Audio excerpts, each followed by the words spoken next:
Hello दोस्तों, मैं नेहाल स्वागत करता हूं आपके अपने यूट्यूब चैनल ई स्पेशल पर। दोस्तों सीधे मुद्दे की बात करते हैं, क्योंकि एग्जाम बहुत ही करीब आ रहा है और जिस तरह से एग्जाम के दिन घटते जा रहा है, मुझे पता है कि आप लोगों का धड़कन भी बढ़ते जा रहा होगा, क्योंकि इस समय समझ में नहीं आता है कि क्या महत्वपूर्ण है और क्या महत्वपूर्ण नहीं है। और इसके कारण क्या होता है कि हम अपने बहुत सारे समय को व्यर्थ में जाने देते हैं मोटे मोटे गेस और गाइड के चक्कर में। लेकिन मैं ऐसा होने नहीं दूंगा, क्योंकि दोस्तों मैंने एक सीरीज चालू किया और इस सीरीज के अंतर्गत मैं सिर्फ आपको वीवीआई टॉपिक बताऊंगा। एक पैकेज के तहत अध्ययन करेंगे और इस पैकेज से आपको बहुत सारे क्वेश्चन आपके बोर्ड एग्जाम में निश्चित ही टकराएगा, यह गारंटी है। तो चलिए दोस्तों, अगर आपने अभी तक इस चैनल को सब्सक्राइब नहीं किया है तो सब्सक्राइब कर लीजिए। इससे क्या होगा कि सारे वीवीआई टॉपिक आपको समय से पहले ही पहुंच जाएगा। एग्जाम होने से पहले ही आप सभी टॉपिक को देकर एग्जाम देंगे तो उसका बात ही कुछ अलग रहेगा। तो चलिए दोस्तों, मैं बता देता हूं कि आज का सबसे पहला और महत्वपूर्ण टॉपिक कहां से मैंने स्टार्ट किया है। दोस्तों एक तरफ मैंने लिखा है क्या चीज के प्राकृतिक स्रोत और दूसरी तरफ लिखा हुआ है क्या चीज कि प्राकृतिक स्रोत से पाए जाने वाले अम्ल। मतलब कि प्राकृतिक स्रोत में कौन कौन से अम्ल पाए जाते हैं,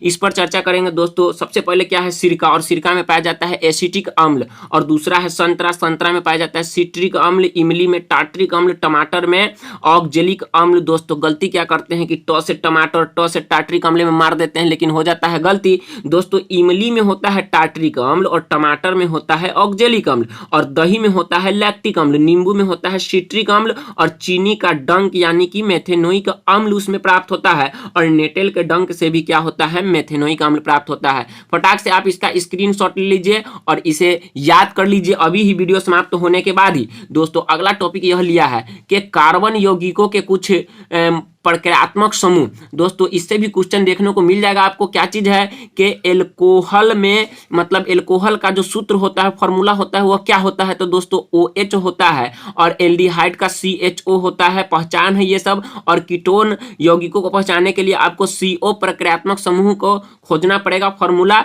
और उसके बाद में कार्बोक्सिलिक अम्ल के लिए COOH, यानी कि 4 यहाँ पे महत्वपूर्ण है। और इसी चारों में से अगर पूछा तो रहेगा, यह निश्चित ही नहीं बल्कि गारंटी है इस बात की कि इसमें से पूछबे करेगा। दोस्तों सबसे पहले एल्कोहल है, एल्कोहल के लिए OH, एल्डिहाइड के लिए CHO, कीटोन के लिए CO, कार्बोक्सिलिक अम्ल के लिए COOH।